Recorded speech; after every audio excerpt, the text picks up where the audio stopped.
Welcome back, fellow travelers. I want to talk to you today about a situation that played out over the weekend with United Airlines. So if you didn't hear, somebody was denied boarding because they were not wearing proper attire, and somebody took to Twitter with, these series of tweets. And what happened was that United then got caught up because it gained traction and, it looked bad PR-wise. But here's the thing. Here's the thing that came out later is that the people who were forced to change clothing because they were not wearing proper attire were actually flying on employee passes. So what happens here is that airlines give out employee passes as a perk to working for the airline. It's one of the things that actually draws people to an airline, and it's one of the reasons why people stay with an airline despite terrible working conditions and very little pay comparatively to a lot of other professions. Now, that's not to say some of these agents aren't paid very well, but if you got in recently, chances are you're not being paid that great. I know from my former employer, when I worked in the airline industry, when I started, it was great. It was about double the minimum wage, but now it's at minimum wage. The working conditions aren't great, but they being the airlines, dangle a carrot, which is flight passes, so that people can take that trade-off of not being paid that much, working shitty hours, dealing with bull crap from a company and from the passengers, and just all around like the unpleasantries of working for an airline. Now, that's to say that working for an airline is bad. I love my time working with airlines. I miss it, but I can't stress enough that these passes are just that. They're an employee benefit that can be taken away at any time. And as a result, airlines do put these stipulations where people need to dress in proper attire. Now, what proper attire consists of can be different from airline to airline. When I started, you had to dress in dress pants, a button shirt, and a tie.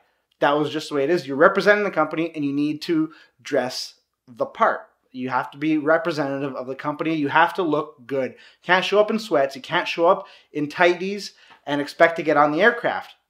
So what happened here is that this gate agent was telling these two girls that they needed to change because they were not wearing and they were not conforming to guidelines of employee travel. What happened was that this person saw this and she decided to take to Twitter and cause a situation from it. Playing social justice warrior, whatever you want to do, whatever you want to call it. I call it not minding your own business because you don't know the whole story. So what happened here is that now I guarantee you this employee is probably going to be reprimanded because of the situation that happened. That might be a revoking of travel privileges. It might be, X, Y, or Z reason. When you fly on passes, you have to be on your best behavior. And the fact that this caused a situation, it's not going to go over well from United employees' perspectives. What happens here is that it can go one of two ways, right? They stiffen up, they send the memo out that they reinforce what you have to wear, and if an employer wants to tell you that you've got to wear like the full nines to access like their passes and their benefits, they have every right to do that. That is their prerogative. They could sell employees standard fares, and that would be the end of it. I'll touch on that in a second. So what happens here is that by this lady not minding her own business has now caused a situation. And this employee is now stuck in a situation where they're going to be feeling a lot of heat. And I feel really bad for the employee because the employee might not have even been there. So what happens is with the airline that I worked for, if I was, with somebody, I can delegate them as a co-benefiter. So they don't have to travel with me. They can travel alone. They can bring other people with them. But you, as an employee, need to ensure that people are going to be conforming with the guidelines. So things like dress code.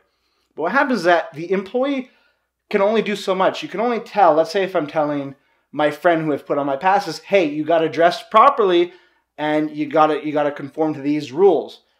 By the time that person gets to the airport, they can do whatever they want. One of the things that happened to me was that we weren't allowed going up to the gate randomly and just asking for an upgrade. And I had told my friend this. I'm like, do not ask for upgrades.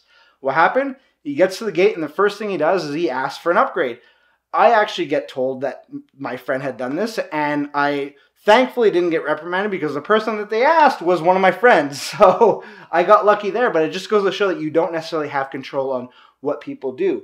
So what happened here could have been like, somebody's friend that they were relying on their past, and they brought their kids, and their kids just didn't listen, or the parent just didn't listen, and now the employee is going to suffer. All because this person didn't mind her own business. And I don't mean to shit on her or anything. I can see why you'd want to create a situation. I just think that there's always this witch hunt for brands now. Everybody wants to be in the center of a story. And it's just gone to the point now where this person is going to suffer. And it can even go on a further spectrum. And this is where I'm touching on the employee passes. United could say, you know what? We're done with the passes. These are now the rules, and that's what it's going to be. As an example, let's say United eliminates their passes from here on out. Well, what's the incentive for employees to stay with United? There wouldn't necessarily be any. They might go to a different airline, or they might go into a different career path. What happens there is that they, being United, need to go and get more staff.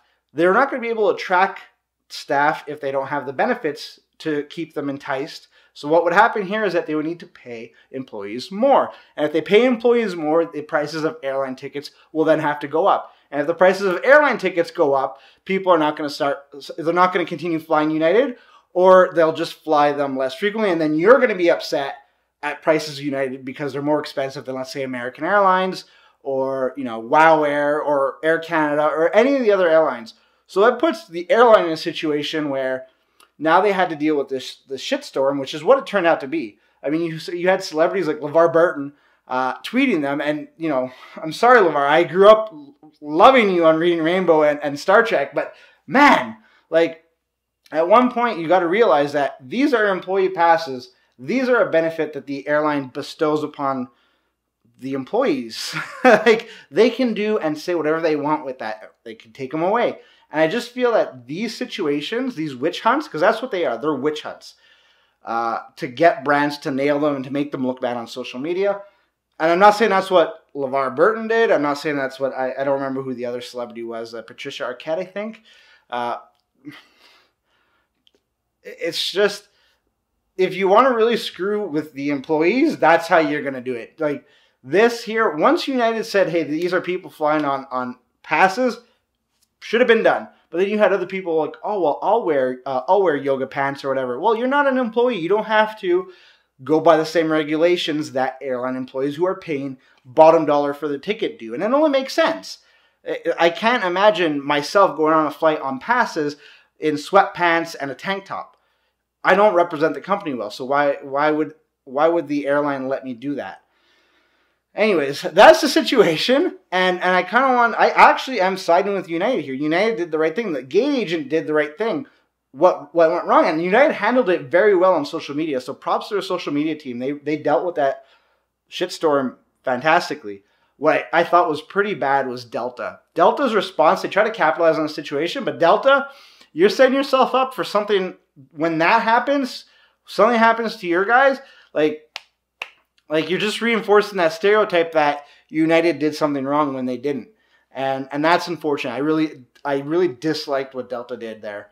And I'm not a fan or an advocate of either airline. Like, their airlines, they get me from point A to point B. I'm not I'm not a company man. I don't always take the company's side.